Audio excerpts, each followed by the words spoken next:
I was always a whirlwind, a rambunctious spirit who could never sit still. My family, however, was a portrait of quiet dignity. No one else seemed to appreciate the chaos I thrived on. The year I turned 15, I stayed up all night, meticulously crafting a birthday present for my older brother Michael. When he opened it, a kaleidoscope of paper butterflies erupted from the box, startling him. His face immediately darkened. The next day, I was sent to an etiquette coach. Michael stood there, his brow furrowed with disapproval. Mrs. Keller, my sister's disposition will make her a laughingstock in our circle. I see no other way. I can only entrust her to you to teach her some discipline. In return, he added coolly, the Lucas family will see to it that your daughter is taken care of for the rest of her life. The next time I saw him was 3 years later. Michael's eyes scanned my poised, serene form, and a look of deep satisfaction settled on his face as he prepared to take me home. But I simply tilted my head, my expression one of innocent confusion. I'm sorry, who are you? Michael froze for a second, then his expression soured as he reached for me again. Stop playing dumb. You don't recognize your own brother? Mom and Dad are back from their world tour tonight. Come home with me. We'll surprise them. His tone was sharp, and I instinctively took 2 steps back, only to be met by a firm push from behind. Mia, dear, go home with your brother. I turned to see Mrs. Keller, the woman who had spoken. Her warning gaze met mine, and I flinched. Mrs. Keller was my etiquette coach. She was the epitome of grace and virtue, a gentle smile always playing on her lips. But her eyes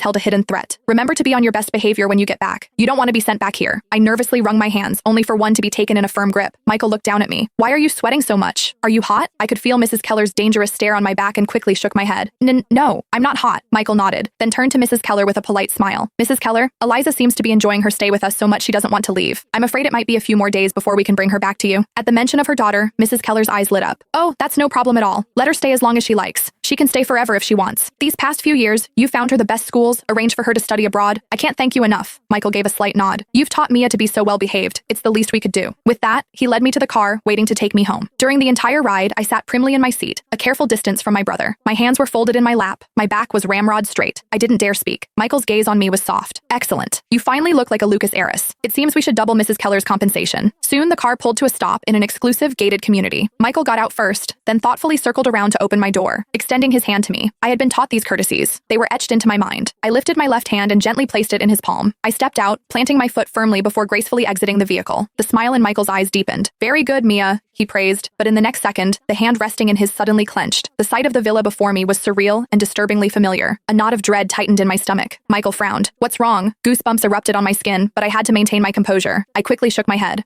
Nothing. He released my hand. Then let's go inside. I have a present for you. I followed him. The closer we got to the house, the more my head throbbed. Once we were inside, Michael presented me with a beautifully wrapped box. Mia, welcome home. He opened it, revealing a delicate butterfly bracelet. The color drained from my face. My head felt like it was splitting open. The butterfly on the bracelet seemed to come alive, its wings beating as it flew straight at me. My vision swam, and I thought I heard a shrill, angry voice echo in my mind. You stayed up all night just to pull a prank? Mia, it's my birthday. Can't you be considerate for once in your life?